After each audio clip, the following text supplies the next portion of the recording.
Bonjour et bienvenue chez AGM Tech.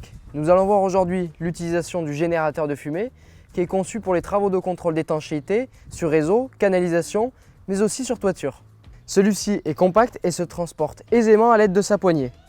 Il est fourni avec un flexible spiralé de 5 mètres ainsi qu'un bidon de 5 litres de liquide. La composition est spécifique pour ce modèle. Le réservoir est situé juste ici. Il s'utilise sur secteur ou sur une rallonge en 220 volts. On vient raccorder le flexible qui dispose d'un raccord Storz à l'arrière du générateur et on tourne pour le serrer.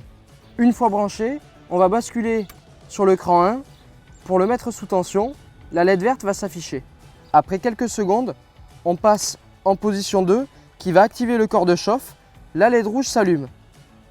Durant l'étape de chauffe, on peut venir introduire au bout du flexible un des embouts qui sont en option. Ils sont en inox, ce qui leur assure une excellente résistance dans le temps. Le raccord plat est conçu pour les toits terrasses à membrane. Quant à celui-ci, il est dédié au toit terrasse bitume à l'aide de son pas de vis conique. On vient simplement l'insérer au bout du flexible. On vient se raccorder sur l'étanchéité à tester. Après environ 5 minutes, la LED rouge s'éteint, le corps de chauffe est optimal, on va pouvoir envoyer la fumée en basculant sur le cran 3. Le voyant orange indique alors la cadence de pompage du liquide. Il y a 2 potentiomètres.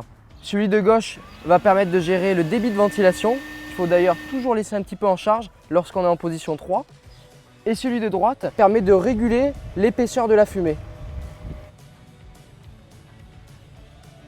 Une fois le processus terminé, il faut faire refroidir l'appareil en basculant sur le cran 2 durant 3 minutes.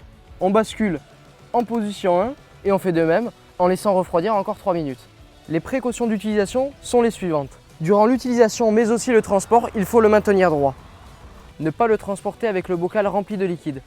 Le potentiomètre de réglage de la ventilation ne doit jamais être mis à zéro lors du fonctionnement de l'appareil.